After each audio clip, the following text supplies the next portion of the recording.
সুপ্রিয় দর্শক, আপনাদের সবাইকে আমন্ত্রণ জানাচ্ছি এনটিভি নিয়মিত স্বাস্থ্য বিষয়ক আয়োজন স্বাস্থ্য প্রতিদিন এই অনুষ্ঠানে।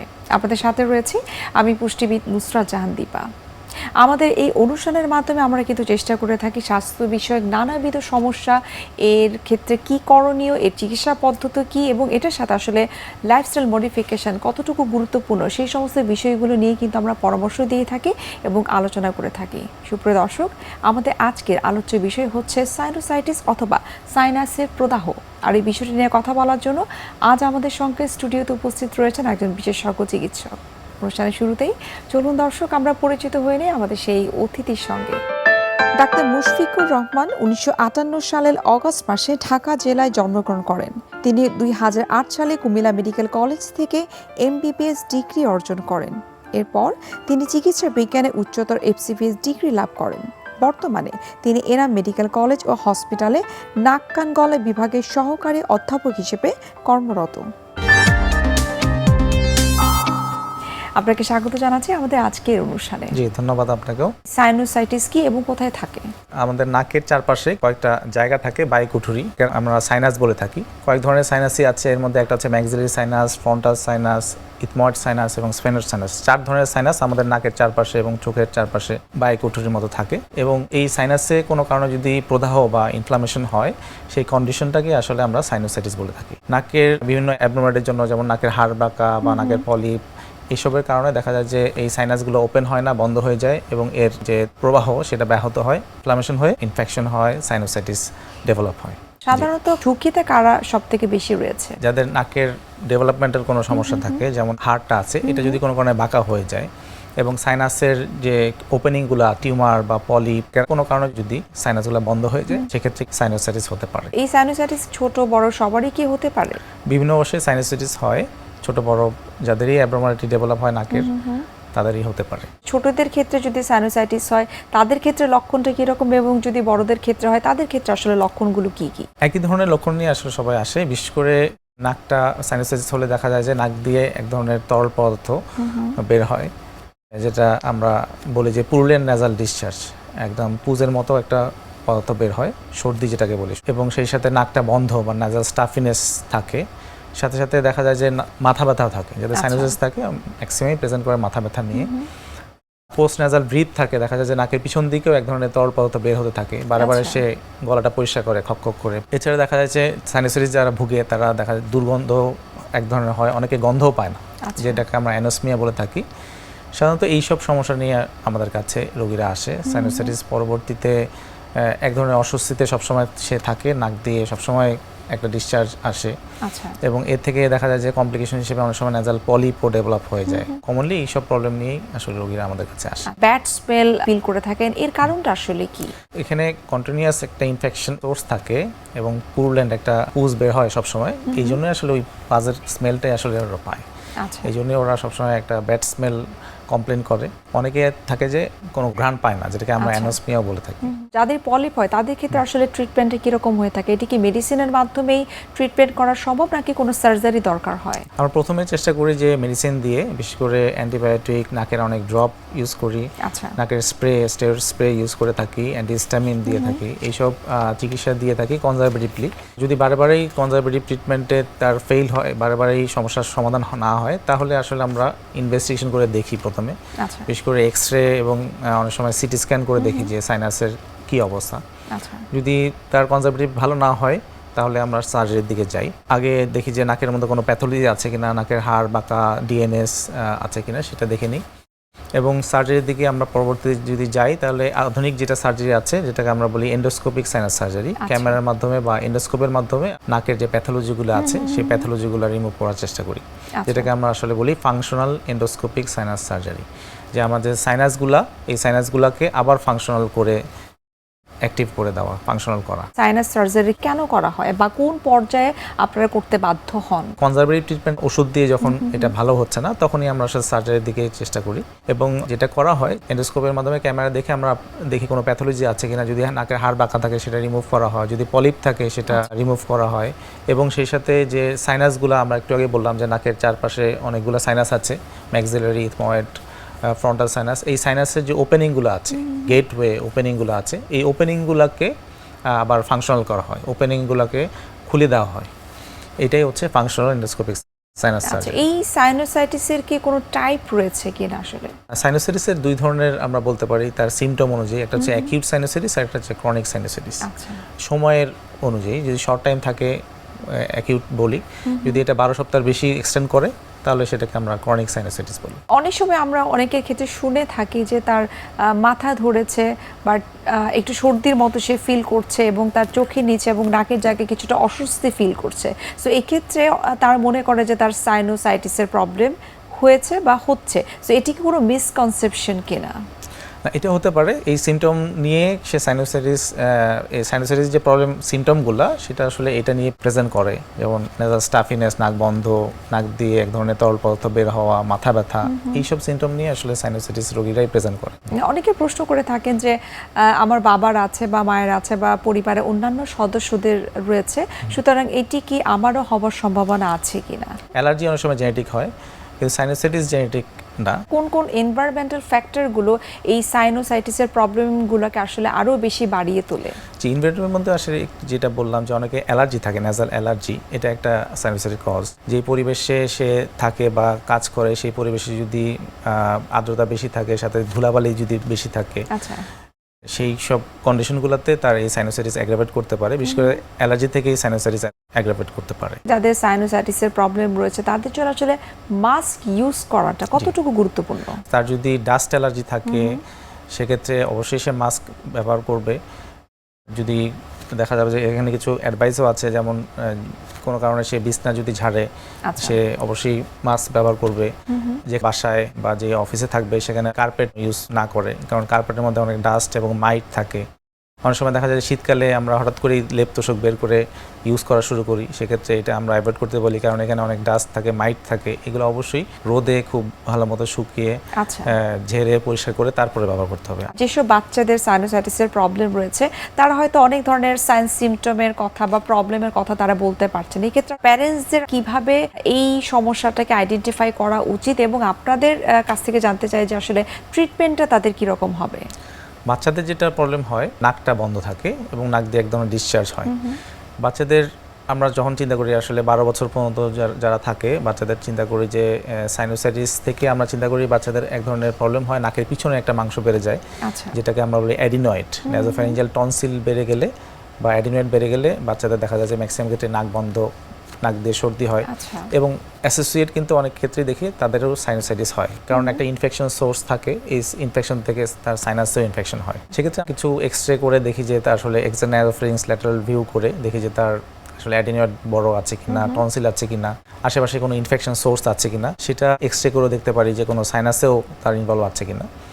এগুলো করে আমরা আসলে বুঝতে পারি যে তার সাইনাস আছে, সাথে অ্যাডিনয়েড আছে কিনা, টনসিলাইটিস আছে কিনা, অন্যান্য কোনো ইনফেকশন সোর্স আছে কিনা। বাচ্চাদের অনেক সময় অ্যাডিনয়েডের প্রবলেম থাকে, তো সেক্ষেত্রে আপনারা আসলে সাইনোসাইটিসের জন্য ট্রিটমেন্টটা আগে শুরু করবেন নাকি অ্যাডিনয়েডের জন্য যে সার্জারি দরকার সেটি আগে করবেন আপনারা? প্রথমে এক্সরে করে দেখি কোন সমস্যাটা বেশি। বাচ্চাদের ক্ষেত্রে আসলে আমরা অ্যাডিনয়েডকেই বেশি টার্গেট করতে হবে।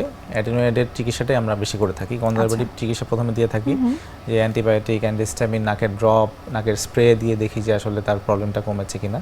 যদি প্রবলেম না কমে এবং অ্যাডিনয়েডের কিছু গ্রেডিং আছে, মাইল্ড, মডারেট, সিভিয়ার, এটা আমরা এক্সরে দেখে বুঝতে পারি এবং সিমটম দেখেও আসলে একটা গ্রেডিং হয়। তো এইটার ক্ষেত্রে যদি লাগে আমরা সার্জারি করে থাকি, যেটাকে আমরা অ্যাডিনো টনসিলেক্টমি বলে থাকি। তার অন্ততপক্ষে নাকের যে ব্রেদিংটা, নাক দিয়ে যে ব্রেদিং এবং নাক দিয়ে যে এয়ারওয়ে, সেটা অন্ততপক্ষে ক্লিয়ার হয়ে গেলে, ইনফেকশন সোর্সগুলো কমে গেলে তার দেখা যায় যে ম্যাক্সিমাম ক্ষেত্রে সাইনোসাইটিসের প্রবলেমটাও কমে আসে।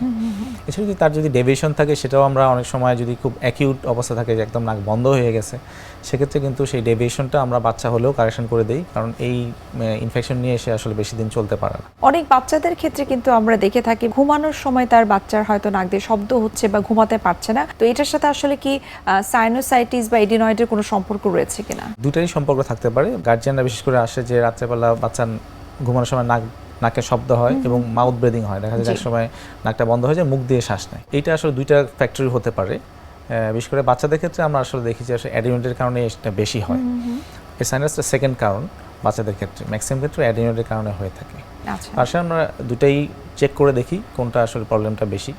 আমরা সেই অনুযায়ী রিপোর্ট অনুযায়ী আমরা আসলে কাজ করার চেষ্টা করি। আচ্ছা, যদি কোনো বাচ্চার সাইনোসাইটিসের প্রবলেম থাকে সেক্ষেত্রে তার ট্রিটমেন্ট প্রোটোকলটা কি হতে পারে এবং এনভায়রনমেন্টাল যে ফ্যাক্টরসগুলো রয়েছে সেগুলো আসলে কিভাবে তারা অ্যাভয়েড করতে পারে? বাচ্চা যদি সাইনোসাইটিস হয় তাহলে আসলে আমরা প্রথমে কনজারভেটিভ একই এবং পরবর্তীতে যদি লাগে তাহলে আসলে এন্ডোস্কোপিক সাইনাস সার্জারি করে থাকি। যদি কোনো কারণে একদম সাইনাসগুলো পাস দ্বারা পরিপূর্ণ হয়ে যায় এই সাইনাসগুলো ওপেন করে দিতে হবে আমাদের। এনভায়রনমেন্টাল ফ্যাক্টর বলতে একই অ্যাডভাইস, ধুলাবালি থেকে অ্যাভয়েড করবে, বিশেষ করে বাচ্চারা ঠান্ডা থেকে অ্যাভয়েড করবে। কারণ যদি কোল্ড থাকে তাহলে কোল্ড অ্যাভয়েড করবে। ঠান্ডা খাবার যেমন ফ্রিজের আইসক্রিম, ফ্রিজের পানি, কোল্ড ড্রিঙ্কস, জুস এগুলো আমরা কমনলি অ্যাভয়েড করতে বলি বাচ্চাদের। স্যার, আমরা আরও বিস্তারিত জানবো এই সাইনোসাইটিস সম্পর্কে, তবে তার আগে আমরা একটু দেখে নিচ্ছি আমাদের স্বাস্থ্য প্রতিদিনের নিয়মিত আয়োজন কি খাবেন কেন খাবেন এই সেগমেন্টটি। সুপ্রিয় দর্শক, এতক্ষণ আপনারা দেখছিলেন এনটিভি নিয়মিত স্বাস্থ্য বিষয়ক আয়োজন স্বাস্থ্য প্রতিদিন এই অনুষ্ঠানটি। এই পর্যায়ে আমরা দেখে নিচ্ছি বিভিন্ন খাদ্যের পুষ্টি গুণাগুণ নিয়ে আমাদের পুষ্টিবিদের পরামর্শ। হাঁচি কাশির সমস্যা প্রচণ্ড, মনে করেন একটা বাতাস হয় হঠাৎ হঠাৎ, আবার বাতাস চলে যায়, একটা গরম, এই গরম ঠান্ডার মধ্যে কিন্তু আমাদের প্রচুর একটা রোগ হওয়ার একটা চান্সেস থাকে। সেটা প্রথমেই থাকে হলো আমাদের হাঁচি কাশির সমস্যা। যখন আমরা এই হাঁচি কাশি থেকে বাঁচতে চাইবো তখন আমাদেরকে মনে রাখতে হবে যে এমন কোনো খাবার আমাদের খাদ্য তালিকায় রাখা উচিত যেটি আমাদের লাং প্রসারিত হতে হেল্প করবে, অক্সিজেন ব্রিদিংয়ে হেল্প করবে এবং আমাদের রোগ প্রতিরোধ ক্ষমতাও বাড়াতে সাহায্য করবে।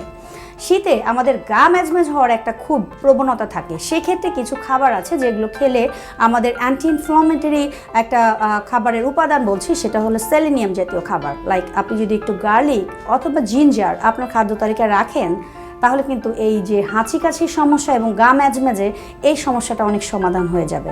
গার্লিক আমরা কিন্তু সাধারণত কোনো একটা কারি তৈরি করতে গেলে আমরা কিন্তু রসুন দেই, কিন্তু আপনি যদি প্রতিদিন যদি অন্য কোনো শারীরিক সমস্যা না থাকে তাহলে একটু মুড়ি দিয়েও যদি আপনি এক কোয়া রসুন খাওয়ার অভ্যাস করেন তাহলেও কিন্তু আপনি অনেক ভালো থাকবেন। এছাড়া আসতে পারে কালো জিরা, একটু কালো জিরার ভর্তাটা যদি রসুন দিয়ে করে দেখেন খুবই টেস্টি এবং ইটস ভেরি গুড নিউট্রিয়েন্ট এবং আপনি কিন্তু অনেকটা হেলদি থাকবেন। এবং কালো জিরার যে গুড উপাদানগুলো আছে আপনার কিন্তু শরীর যে ব্যথা হওয়ার সুযোগটা, এই সুযোগটা আর পাবে না। সেই ক্ষেত্রে খাদ্য তালিকায় আপনাকে অবশ্যই রাখতে বলবো একটু গরম খাবার।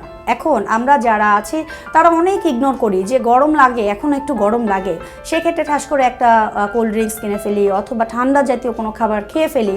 আমার সাজেশন থাকবে এই ঠান্ডা জাতীয় খাবার থেকে একটু বন্ধ রাখবেন, কেননা ঠান্ডা খাবারগুলো খেলে আপনার লাং যদি কোনো একটা ইনফেক্টেড হয়ে যায় তাহলে কিন্তু এটা আপনাকে অনেক কষ্ট দেবে পুরো উইন্টারে। যারা চা পছন্দ করেন তাদেরকে আমি বলবো চা যদি খেতেই চান তাহলে খেতে পারেন একটু র টি, গ্রিন টি, এগুলোতে কিন্তু প্রচুর অ্যান্টিঅক্সিডেন্ট আছে, আপনি কিন্তু অনেকটা হেল্প পাবেন। তাছাড়া যদি টোটাল মশলাটা চাটা খেতে পারেন অথবা জিঞ্জার, আমি যেটা বললাম প্রথমে আদা, এই আদাটা সরাসরি না খেয়ে আপনি যদি চায়ের সাথে করে খান, মানে আদা চা যেটা আমরা হয়তো রেগুলার খাই না, তাতে কিন্তু আপনি অনেকটা এই বডি এক হওয়া, গায়ে ব্যথা হওয়া থেকে অনেকটা রিমুভ পাবেন। আর যাদের হাঁচি কাশি আছে তাদের ক্ষেত্রে তো এইটি খুবই ভালো কাজ করে। আমি বলবো যে আপনারা প্রতিদিন খাবারের তালিকার ভিতরে কোনো রকম ফ্যাটি ফুডগুলো রাখবেন না। ফ্যাটি ফুডগুলো কিন্তু আমাদের ইমিউনিটি পাওয়ারটা অনেক লেস করতে হেল্প করে।